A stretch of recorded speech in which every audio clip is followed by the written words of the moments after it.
Kalau kamu mau tahu dahsyatnya barokah, lihat dua makhluk ciptaan Allah. Kamu lihat ini dengan baik dan benar, maka kamu nanti hidupmu akan penuh dengan kebaikan. Kata santrinya, apa yang harus saya lihat guru?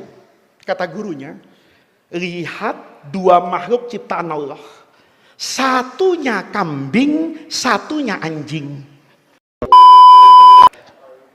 Saya ingin sampaikan yang penting-penting. Dulu saya ngaji Sahih Muslim, Pak. Di Sahih Muslim itu kan ada hadis tentang hari kiamat.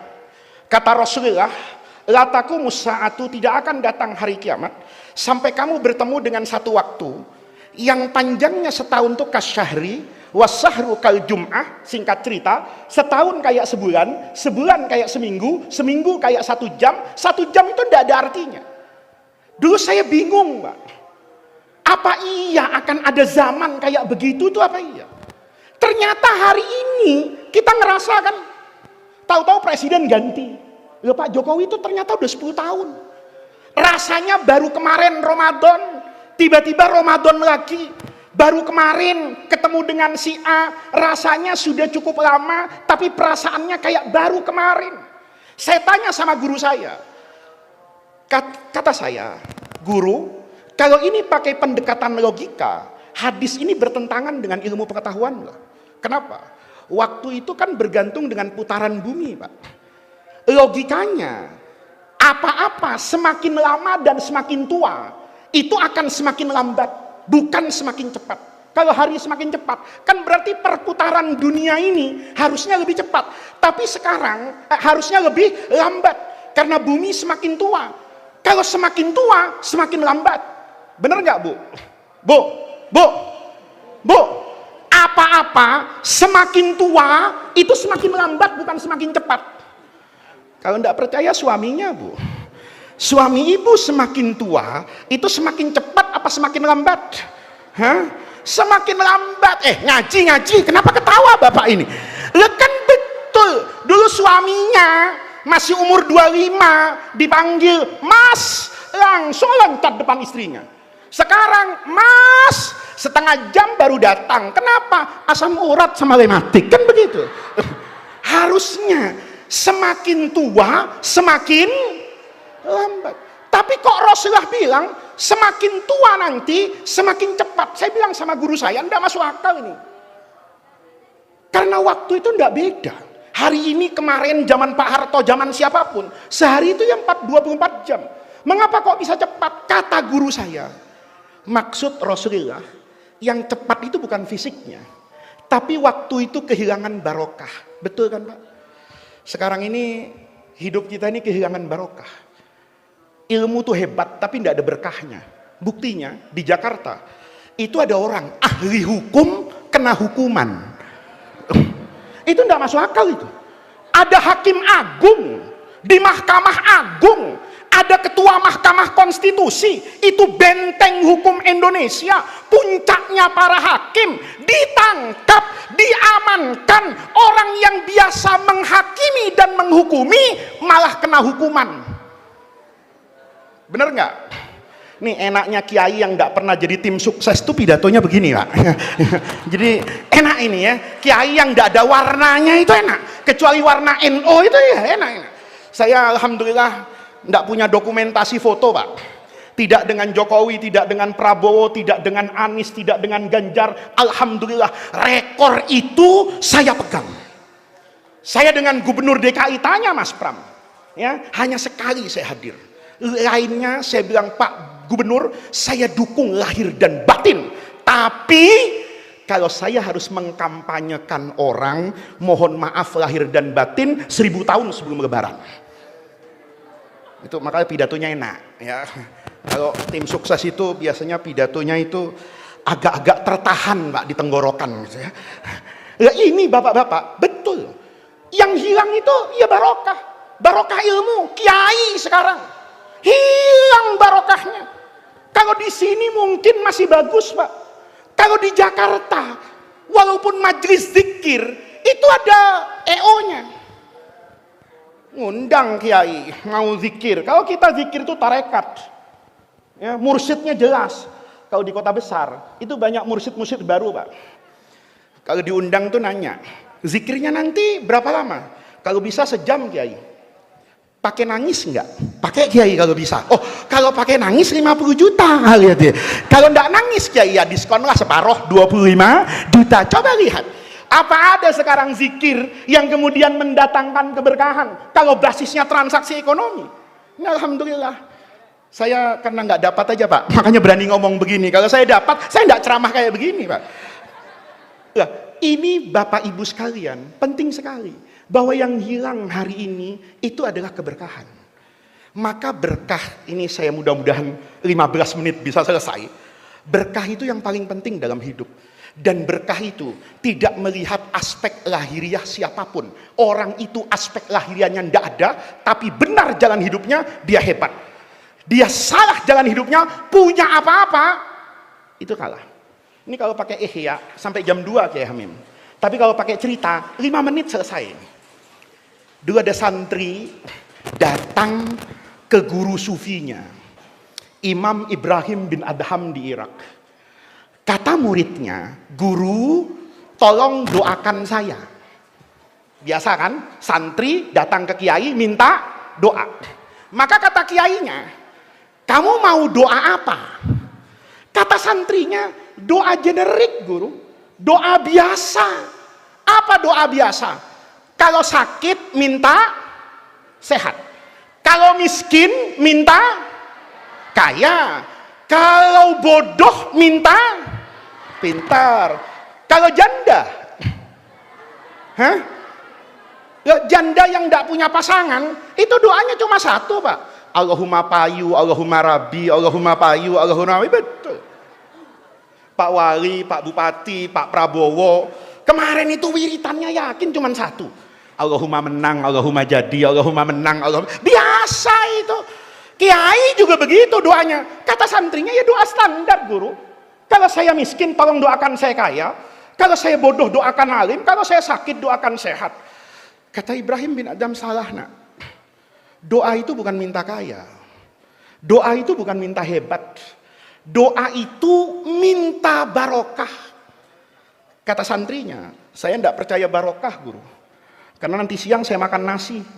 Kan tidak bisa Pak Wali kita makan barokah. Ya, pintu tol tadi itu dari Surabaya ke Malang itu ternyata dibuka sama supirnya Kiai Hamim itu pakai e-money Bank Mandiri.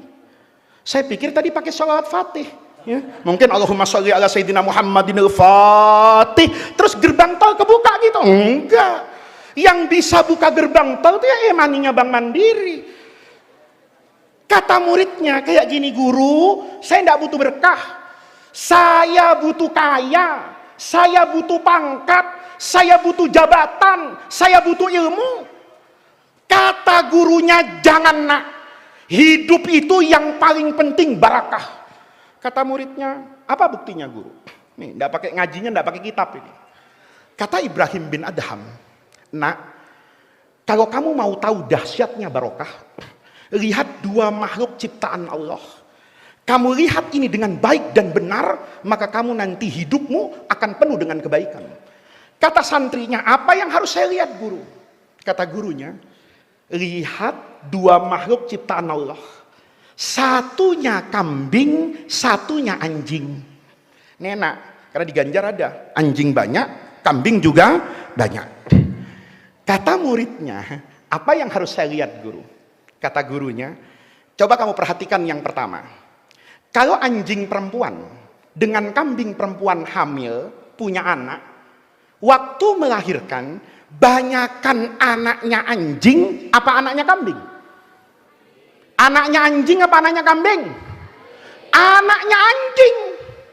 Kambing itu anaknya paling banyak 2, kadang-kadang 1. Tapi anjing kalau punya anak itu bisa 5, bisa 6 ekor. Ingat, waktu lahir jumlahnya banyakkan anjing. Kata Ibrahim bin Adham, yang kedua coba kamu lihat nak. Setelah lahir, hidup besar, kalau seandainya anjing dengan kambing, itu ada dukcapilnya. Wajib punya nomor induk kependudukan hewan. Ya. Semua anjing, semua kambing wajib punya KTP. Bahasa kerennya, ternyata populasinya, jumlahnya, itu lebih banyak kambing daripada anjing. Padahal waktu lahir lebih banyak anjing. Tapi setelah besar aneh, yang lahirnya banyak jadi sedikit, yang lahirnya sedikit jadi banyak. Kata gurunya, bukankah itu berkah, Nak? Iya ya guru. Kata gurunya bukan cuma itu. Yang terakhir coba kamu perhatikan. Unik. Anjing itu lahirnya banyak, tidak mati-mati karena tidak dimakan. Kambing itu lahirnya banyak, tiap hari mati. Ayo coba lihat di Malang ini. Setiap hari yang mati banyakan anjing apa kambing? Kambing. Buktinya pesantren Raudhatul Ulum ini bikin haul. Yang mati kambing, bukan anjing. Buktinya apa? Saya masuk ke rumah Kiai Hamim tadi sama Pak Wali Kota dan Pak Bupati. Kita disediakan nasi mandi kambing. Saya belum pernah datang haul atau maulid. Panitia bilang, Gus, kali ini masakannya sangat istimewa. Kami bikin nasi mandi anjing dada. Semuanya kambing. Coba lihat ini. Hari Raya Idul Adha, begitu masuk awal Dzulhijjah, itu kambing galau. Anjing tenang. Ada ibu-ibu nih hamil di Malang, apalagi hamilnya besar. Kata anjing, Masya Allah, ini ibu perutnya besar sekali nih. Ini kalau di dalam perutnya ada bayi laki-laki 2 lahiran, saya mati berempat, kata kambing. Bener enggak? Karena perempuan kalau hamil melahirkan anak ada sunnah namanya akekah. Kalau bayinya laki sunnahnya motong kambing 2. Kalau bayinya kembar 2 berarti motong kambing 4. Itu ada ibu-ibu hamil jalan-jalan, itu kambing kena mental kata Gen Z itu. Kenapa? Masya Allah, ini lahir mati saya. Coba ada tukang sate dari Gondang Legi sampai Malang, tanya nanti sore, Pak, ini sate anjing apa sate kambing? Pasti jawabannya kambing. Berarti yang mati tiap hari kambing. Lahirnya sedikit, dagingnya dimakan orang sedunia, mati mungkin tiap jam, tapi jumlahnya banyak. Sementara anjing itu lahirnya banyak, dagingnya tidak dikonsumsi oleh mayoritas orang di dunia. Anehnya jumlah populasinya itu tidak pernah, kata dokter hewan, melebihi dari 1/4-nya kambing. Dengar kayak gitu, Ibrahim bin Adham bilang, bener guru, ternyata berkah itu ada. Buktinya yang namanya kambing itu dapat berkah, lahirnya sedikit, mati tiap hari tapi banyak. Maka pertanyaannya kata muridnya, apa rahasianya guru? Kenapa kambing yang dapat barokah bukan anjing? Kata gurunya, sebelum sampai ke sana nak, kamu dengarkan apa yang akan saya katakan. Kambing itu dapat barokah, anjing itu kehilangan barokah.